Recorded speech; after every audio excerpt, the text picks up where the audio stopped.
अस्सलाम वालेकुम। पहले तो आप सब दोस्तों का बहुत शुक्रिया कि मुसलसल आपने मुझे इस हवाले से ले रहे हैं, दुआ ज़हरा के हवाले से। और आज जैसा कि आपने कहा कि दोनों जानिब की जो मौक़िफ़ है वो बयान किया जाएँ और दोनों जानिब की जो राय है उसको दिखाया जाएँ। दोनों जानिब की जो पिक्चर है उसको बताया जाएँ। तो दुआ ज़हरा केस में आज बड़ी अपडेट हुई है और वो अपडेट है दुआ ज़हरा की बाजियाबी से मुतालिक एक नई दरख्वास्त जो है वो सिंध हाई कोर्ट में दायर की गई है। जिब्रान नासिर के तवस्सुस से ये दरख्वास्त दायर की गई है और इस दरख्वास्त में पुराना वाला मौक़िफ़ अपनाया गया है और उसमें कहा गया है कि जब दुआ ज़हरा के अगवा का वाक़या हुआ तो दुआ ज़हरा की उम्र 13 साल 11 माह और 19 दिन थी। दुआ ज़हरा की ये जो उम्र है इससे मुताल्लिक़ तमाम दस्तावेज़ात उनके पास मौजूद हैं, जिसमें नादरा दस्तावेज़ात, तालीमी असनाद, पासपोर्ट, बर्थ सर्टिफिकेट शामिल हैं। और ये कहा गया है कि ज़हीर अहमद ने मुग़विया को ले जाकर पंजाब में चाइल्ड मैरिज कर ली और निकाह नामे पर 17 अप्रैल दर्ज है और 18 साल ज़ाहिर किया गया ताकि निकाह को जायज़ करार दिया जा सके। और ये मेला फ्रेंडली प्रैक्टिस की मतलब ये बदनीयती का मुज़ाहरा किया गया है। 7 मई 2022 को दुआ ज़हरा की बादियाबी की दरख्वास्त सिंध हाई कोर्ट में मुद्दई मुकदमा यानी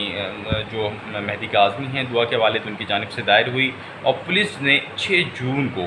दुआ ज़हरा को सिंध हाई कोर्ट में पेश किया। अदालत ने दुआ ज़हरा की उम्र के तयन के लिए का हुक्म दिया और जो पहला बोर्ड था सिंगल मेडिकल बोर्ड उसने बोन ऑसिफिकेशन के बाद जो कि हड्डियों की साख्त के का मायना करता है और उसके बाद उसने उम्र 17 साल के करीब बताई। ताहम फिर ये सुप्रीम कोर्ट गए हम और उसके बाद फिर जो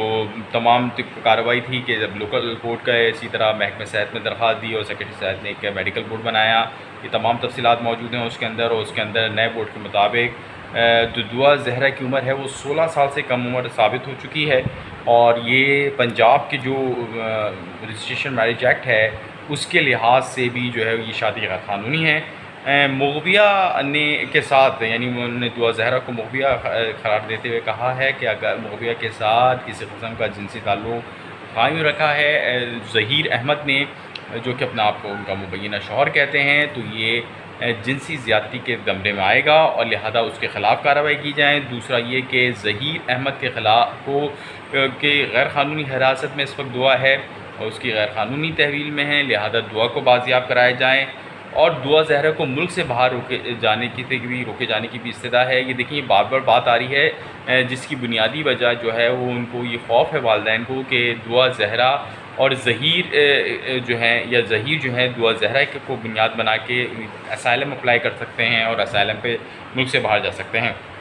ये जो नई दरख्वास्त है इसमें महकमा दाखिला सिंध, IG सिंध, SHO अलफला, ज़हीर व दीगर को फ़रीक़ बनाया गया है। अब ये दरख्वास्त सिंध हाई कोर्ट में इस पर कल समाअत होने जा रही है और इसी दरख्वास्त के साथ कल मेन केस की समाअत भी सिंध हाई कोर्ट में मादरत चाहता हूँ मकामी अदालत यानी सिटी कोर्ट में होगी और जुडिशल मजिस्ट्रेट उस केस की समाअत करेंगे। ये जो दोनों जो नई दरख्वास्त दायर की गई है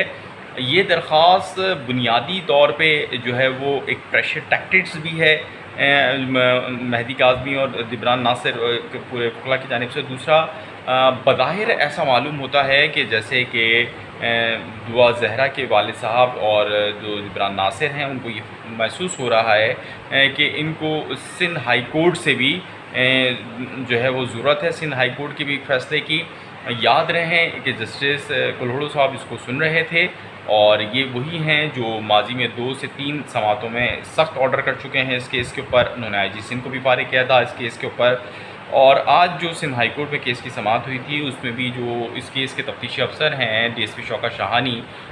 उनको जो है वो काफ़ी सख्त रिमार्क सुनने को मिले थे एक केस के अंदर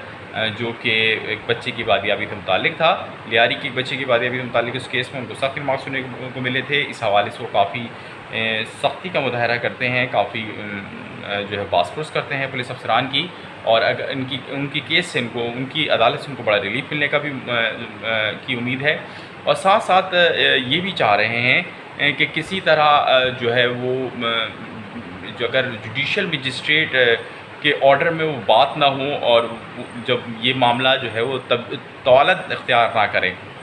क्योंकि देखने में ये आता है कि जो मुकामी अदालत या जुडिशल मजिस्ट्रेट के ऑर्डर्स होते हैं,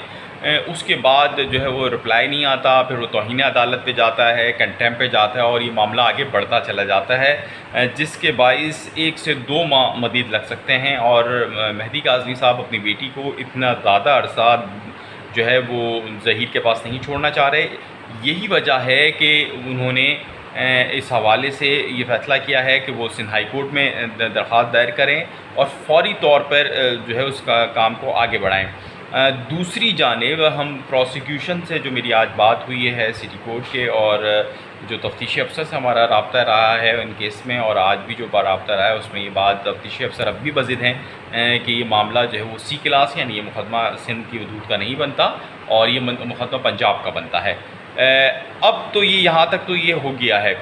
कि सिंध हाई कोर्ट में चले गए हैं और कल देखते हैं कि सिंध हाई कोर्ट उसको कैसे लेती है बाजियाबी से मुताल्लिक दुआ ज़हरा के दरख्वास्त को, और उस पर जिब्रान नासिर के क्या आर्गूमेंट्स होते हैं। जिब्रान नासिर के जो आर्गूमेंट्स हैं वो मैंने अभी आपको पढ़ के सुना दिए हैं कि उनका यही होगा कि किसी तरह जो है वो रिलीफ वहाँ से सिंध हाई कोर्ट से ले ली जाए ताकि ये जो मामला है वो तेज़ी के साथ हो जाए। और जो जुडिशल मजिस्ट्रेट के रूबरू प्रोसिक्यूशन है वो अब भी सी क्लास के लिए ही बात करेगी और तफ्तीशी अफसर जो हैं वो वहाँ पे यही मौक़िफ़ इख्तियार करेंगे। लेकिन एक दूसरी तरफ हम पेशरफ देख रहे हैं। अब तक ज़हीर अहमद के जानिब से जो लोग थे, जो गिरफ़्तारियाँ हुई थी, चाहे वो उनके रिश्तेदारों की हों या निकाह ख्वाह की हो, गवाह की हों, उसमें उनकी जानिब से कोई अपडेट नहीं आ रही थी। वो सिंध के अंदर किसी किस्म की कानूनी कार्रवाई पे इंटरेस्टेड नज़र नहीं आ रहे थे। ताहम अब मैं जो तस्वीर का दूसरा रुख दिखा रहा हूँ आपको, तो तस्वीर का दूसरा रुख ये है कि ज़हीर अहमद की जानिब से के जो उनके निकाह ख्वाह और गवाह हैं उनके वकला की जानिब से एक दरख्वास्त दायर की गई है ज़मानत की, और उसमें ये कहा गया है कि उनका इस हवाले से कोई रोल नहीं होता है और उनको जो है वो ज़मानत दी जाए। लेकिन ये बात अब सिर्फ महज यहीं पर बस नहीं होगी, गो कि ये निकाह ख्वाह और गवाह अपनी ज़मानत हासिल करने की कोशिश करेंगे और बहुत मुमकिन है क्योंकि जो ज़हीर अहमद जो दुआ ज़हरा के जो पहले वकील थे खुसू साहब, उनके जो दलाइल थे उसमें भी कोई हमने नहीं देखा था कि उन्होंने कोई सख्त वो चाह रहे हों कि वो निकाह ख्वाह गवाह को रखें। वो उनकी फ़ोर्स यही है अब तक जो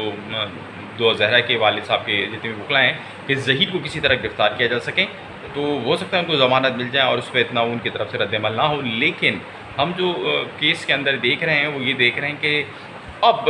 ज़हीर अहमद के जो वकला हैं जो वहाँ पर रायखल साहब और दीगर हैं, अब वहाँ पे वो कोई बड़ी पेशरफ्त करने जा रहे हैं और इस हवाले से वो भी जो है वो अदालत में कोई दरख्वास्त मूव करने वाले हैं। गो के सिंध के जर्नलिस्ट या सिंध के जो लोग हैं यहाँ पे जो कराची बेस्ड जर्नलिस्ट हैं उनको इतना एतमाद नहीं है, लिहाजा जो बातचीत हुई उसको उन्होंने बताना छुपाना मुनासिब समझा इस बात को कि वो क्या करने जा रहे हैं। और लेकिन जो हमारी इतलात हैं उसके मुताबिक ये कि वो एक दरख्वास्त मूव करने जा रहे हैं जिसके अंदर वो ये कहने वाले हैं कि ज़हीर और अहमद और दुआ की ज़िंदगी को कराची में ख़तरा है और लिहाजा इनको यहाँ मूव ना किया जाए, और अगर कोई मुकदमा बनता भी है या कोई प्रोसीडिंग होनी भी है तो उसको यहीं चलाया जाए, और अगर दुआ ज़हरा को शेल्टर होम में भी रखना है तो उसको लाहौर के शेल्टर होम में रखा जाए। ये उनकी जानिब से दरख्वास्त मूव हो रही है, होने के इम्कान हैं और उसके ऊपर वो जो है वो सोच विचार उनकी जानिब से जारी है कि इसमें क्या क्या क़ानूनी दलाइल निकात आ सकते हैं कि दुआ ज़हरा को किसी भी तौर पर लाहौर या पंजाब से बाहर ना जाने दिया जाए, उनको वहाँ पर ही रखा जाए। और इस हवाले से उनकी एक दरख्वास्त जल्द मूव होने जा रही है क्योंकि अब जो जितना भी ये लड़ाई है कोर्ट के अंदर चली गई है और वकला के अंदर जब दरमियान माबैन लड़ाई होती है तो वो क़ानून का सहारा लेते हैं। और अदालतों में मैंने वैसे भी जज्बात और एहसासात और वालदैन की क्या मोहब्बत है कभी नहीं देखी कि वालदैन की मोहब्बत असरानंदाज हो रही हो किसी केस पे, या किसी केस में औलाद की मोहब्बत वालदैन के हक़ में इस्तेमाल हो रही हो। सेंटिमेंट्स अलहदा होते हैं और क़ानून और गवाहान का मामला अलहदा होता है। तो इन केसेस को हम जो उम्मीद तौर पे कोर्ट रिपोर्टर्स हैं या दीगर लोग हैं वो सेंटिमेंट्स उससे हट के देखते हैं। और अब जो इस पूरे की केस चला गया है इसमें एक और एक तीसरी राय है जो कि मेरी माहिर क़ानून से बात हुई है चंद, उनका ये कहना है कि अब ये केस जिस नहज पे पहुंच गया है और जितने इस केस ने पेचीदगी अख्तियार कर ली है, अब ये मुमकिन नहीं है कि ये केस जो है वो किसी मुकामी अदालत में हल हो जाए या किसी चीज़ों पे कहीं और हो जाए, क्योंकि इस तरह के मसाइल जो हैं वो माजी में इतना हाइप इख्तियार नहीं किए गए कि अगर मुकदमा पंजाब का है या सिंध में चलेगा इस हवाले से, क्योंकि ये जितना भी ऑफेंस हुआ है बुनियादी तौर पे अगर क़ानून की रूह से देखें कि जहाँ जुर्म होता है वो ज़मीन देखी जाती है, चाहे मर्डर हो, मर्डर करने वाला किस घर से निकला है ये नहीं देखा जाता, ये देखा जाता है कि मर्डर किस जगह पे हुआ है। तो अब लेकिन ये दुआ ज़हरा का एक बिल्कुल डिफरेंट मामला है। एक बच्ची है जिसको जिब्रान नासिर के और जो मेहदी काज़मी हैं उनके जो वकला हैं या मेहदी काज़मी जो हैं उनके मुताबिक उसको वरगला के ले जाया गया है। ये बात अगर जैसे कि प्रूव हो जाती है कि वो प्रूव हो चुका है कि माइनर है, तो अगर उसको वरगला के लेके गए हैं तो कहाँ से मुकदमा बनेगा? सिंध के अंदर बनेगा या पंजाब में बनेगा? और अगर पंजाब में बनेगा तो मुकदमे पे किस हद तक असरअंदाज हो सकते हैं ज़हीर, ये बातें भी सोचने की होंगी। हम जरदारी साहब के केस में देख चुके हैं, आसिफ अली जरदारी साहब के केस में कि जो साबिक़ चीफ जस्टिस थे उन्होंने केसेस यहाँ से मुंतकिल भी किए थे। जो बैंकिंग कोर्ट में केस चल रहा था वो मुंतकिल हुआ था। इस ऐसे भी कोई स्टैंडर्ड तय हो सकते हैं, लेकिन ये तमाम स्टैंडर्ड तय करने के लिए हम देखते हैं कि बड़ी कोर्ट होती है, एपेक्स कोर्ट होती है, सुप्रीम कोर्ट यानी अदालत उज़्मा होगी। और खैर अब ये तो आगे का मामला है, लेकिन अब मुकदमा जो है वो तूल पकड़ गया है और कोशिश मेहदी काज़मी उनके वकला की जानिब से यही है कि किसी भी तरह इस मुकदमे को तूल ना पकड़ने दिया जाए, और वो कोशिश कर रहे हैं। मैंने आपको जो आपकी फरमाइश थी खातिर उसके मुताबिक आपको दो तस्वीर के दोनों रुख बताए हैं। पहला रुख मैंने आपको बताया कि पटिशन जो फाइल हुई है वो किस ग्राउंड पर है, उसका असल मकसद क्या है। उसका असल मकसद है मुख्तसरन कि मुकदमे में तवालत को ख़त्म किया जाए, जल्द जल्द बच्ची को वापस कराची लाया जाए, और सबसे पहले उनकी फ़ौक़ियत है कि घर लाएँ, नहीं तो फिर शेल्टर होम में लाएँ। दूसरा, अगर बच्ची यहाँ पर नहीं अगर ये नहीं हो रहा तो मुकदमे की कार्रवाई को तेज़ किया जाए, और ये तमाम चीज़ें सिंध हाई कोर्ट की जो दखल अंदाज़ी है उसके बाद ही हो सकती हैं। दूसरा, मैंने ज़हीर अहमद को बताया कि अब उनके वकला कराची के अंदर भी हमें नज़र आ रहे हैं कि कराची में भी उनके वकला की जानिब से कुछ एक्टिविटीज़ हो रही हैं, जैसे कि अब जो है गवाहान के लिए और निकाह ख्वाह के लिए जैसे दरख्वास्त दायर हुई है, तो इस तरह के हम देख रहे हैं कि अपडेट्स आ रही हैं। दूसरी जानिब से वहाँ पर एक दरख्वास्त मूव होने वाली है। तस्वीर के दोनों रुख आपके सामने पेश किए हैं। कोशिश यही होती है कि आप जो है वो क्रेडिबिलिटी के साथ जो है वो अपना फ़ैसला ख़ुद करें। हमने दोनों तरफ के बता दिए, एक तरफ माँ बाप बेकरार हैं और दूसरी तरफ जो मुबैना तौर पे शौहर हैं या मुबैना अगवाकार हैं, वो ये चाहते हैं कि बच्ची किसी भी तौर पे पंजाब से बाहर ना जाएँ। मज़ीद कोई भी अपडेट होगी तो आप हमसे जुड़े रहिएगा, हमारे दोस्तों से जुड़े रहिएगा। हम आपको क्रेडिबिलिटी के साथ, पॉजिटिविटी के साथ जो है मुस्बत अंदाज़ में पूरे एतमाद के साथ चीज़ों को आपको बताते रहेंगे, और पॉजिटिव इज़ क्रेडिबल, लिहाजा हमसे जुड़े रहिए। बहुत शुक्रिया।